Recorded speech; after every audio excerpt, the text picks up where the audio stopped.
ফরাসি বিপ্লব নামটা শুনলেই কি মনে হয়? গিলটিন, রাজার পতন, স্বাধীনতার জন্য তুমুল লড়াই, তাই না?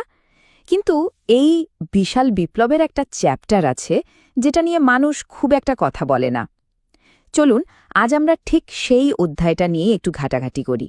নামটা হলো ডাইরেক্টরি শাসন। তো প্রশ্নটা খুবই স্ট্রেইট ফরওয়ার্ড।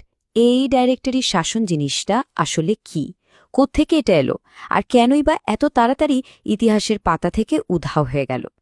চলুন আজকের এই পর্বে আমরা এই সব প্রশ্নেরই উত্তর খোঁজার চেষ্টা করি। ব্যাপারটা বুঝতে হলে আমাদের একটু পেছনে যেতে হবে। সময়টা হলো রেইন অফ টেরর বা সন্ত্রাসের রাজত্বের ঠিক পর একটা ভয়ঙ্কর সময়। হাজার হাজার মানুষকে গিলোটিনে পাঠানো হয়েছে। পুরো ফ্রান্সে তখন শুধু বিশৃঙ্খলা, ভয় আর আতঙ্ক। মানুষ তখন একেবারে দেয়ালে পিঠ ঠেকে যাওয়ার মতো অবস্থায়, মরিয়া হয়ে শুধু একটাই জিনিস চাইছে, শান্তি, একটু স্থিতিশীলতা। আর এই যে চরম বিশৃঙ্খলা, এখান থেকেই একটা সমাধানের চেষ্টা করা হয়। আর সেই সমাধানটাই ছিল এই ডাইরেক্টরি শাসন। কিন্তু ঠিক কি ছিল এই ব্যবস্থাটা? আচ্ছা, সহজ করে বললে ডাইরেক্টরি ছিল ৫ জনের একটা কমিটি, মাত্র ৫ জন। তারাই ১৭৯৫ থেকে ১৭৯৯ সাল পর্যন্ত ফ্রান্স শাসন করেছিল। মনে আছে কুখ্যাত কমিটি অফ পাবলিক সেফটির কথা? হ্যাঁ, তাদের জায়গাতে এরা এসেছিল। আর এদের শাসনের ইতি টানেন আর কেউ নন, স্বয়ং নেপোলিয়ন বোনাপার্ট। মানে এক কথায় বলতে গেলে এটা ছিল ফ্রান্সের জন্য একদম নতুন একটা সরকারি এক্সপেরিমেন্ট।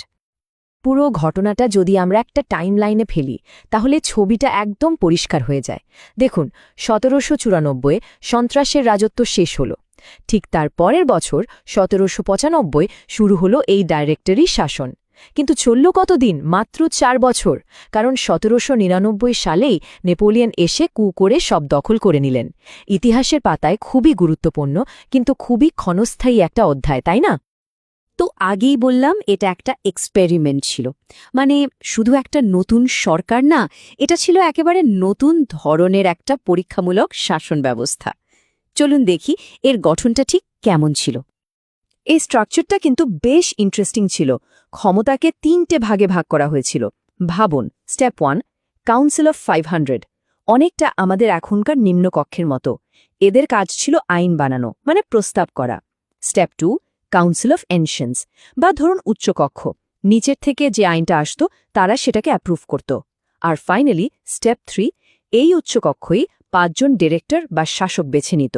আর এই ৫ জনই ছিলেন দেশের আসল এক্সিকিউটিভ, মানে আইন কার্যকর করার দায়িত্ব ছিল তাদের হাতে। এখন প্রশ্ন হলো, এত জটিল সিস্টেম বানানোর দরকারটা কি ছিল? উদ্দেশ্যটা ছিল একদম পরিষ্কার আর মাত্র একটাই, ক্ষমতা যেন আর কোনোদিনও একজন লোকের বা একটা ছোট গ্রুপের হাতে চলে না যায়। কারণটা সোজা, ফরাসিরা রাজার স্বৈরাচার দেখেছে, আবার রবেসপিয়েরের মতো বিপ্লবীর ভয়ঙ্কর সন্ত্রাসও দেখেছে। তারা আর ওসবের পুনরাবৃত্তি চায়নি, ব্যাস।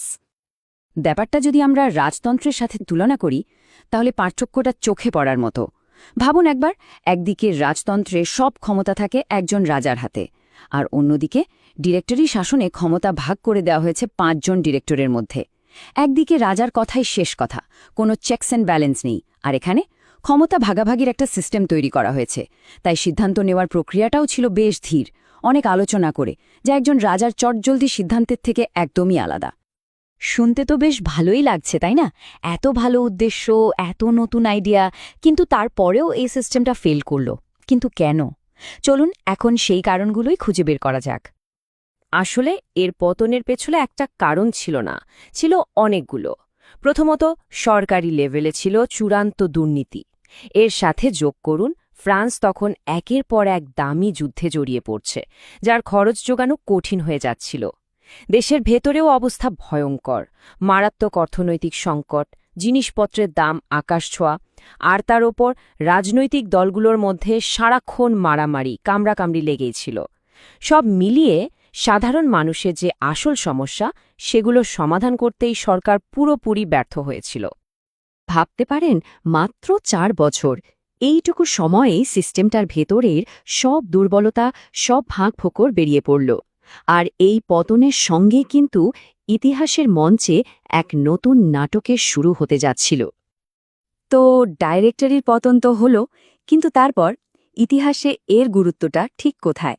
চলুন এবারে আমরা সেই দিকেই একটু তাকাই।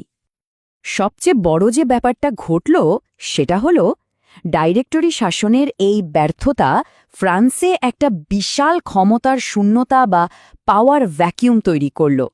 সরকার এতটাই দুর্বল আর নিজেদের মধ্যে বিভক্ত ছিল যে দেশ চালানোর মতো আর কোনো শক্তি নেতা ছিল না। আর আমরা তো জানি ইতিহাসে পাওয়ার ভ্যাকিউম খুব বেশি দিন খালি থাকে না, তাই না? আর ঠিক এই সুযোগটাই লুফে নেওয়ার জন্য অপেক্ষা করছিলেন একজন খুব উচ্চাভিলাষী জেনারেল, নামটা সবারই জানা, নেপোলিয়ন বোনাপার্ট। ক্ষমতা দখলের এই মোক্ষম সুযোগটা নিয়ে তিনি নিজে কি বলেছিলেন জানেন? তিনি বলেছিলেন, দ্য পিয়ার ওয়াজ রাইপ, মানে নাশপাতিটা পেকে গিয়েছিল। পরিস্থিতি তার জন্য একদম তৈরি ছিল। তাহলে শেষ পর্যন্ত কি দাঁড়ালো ব্যাপারটা? এটাই ইতিহাসের সবচেয়ে বড় আইরনি বা পরিহাস। যে সিস্টেমটা বানানো হয়েছিল স্বৈরাচার আটকানোর জন্য, সেই সিস্টেমের ব্যর্থতাই কিনা জন্ম দিল ফ্রান্সের নতুন এক স্বৈরাচারী শাসকের, সম্রাট নেপোলিয়নের। মানে ক্ষমতা ভাগাভাগি করার যে মহৎ পরীক্ষাটা করা হয়েছিল, তার শেষটা হলো একনায়কতন্ত্রের উত্থানের মধ্যে দিয়ে। আর এখানে আমাদের আজকের পর্বটা একটা বড় প্রশ্নের সামনে এসে দাঁড়ায়। একটা দুর্বল, নিজেদের মধ্যে বিভক্ত সরকার কি শেষ পর্যন্ত একনায়কতন্ত্রেরই রাস্তা তৈরি করে দেয়? ডিরেক্টরি শাসনের ইতিহাস কিন্তু আমাদের এই প্রশ্নটা নিয়ে নতুন করে ভাবতে বাধ্য করে।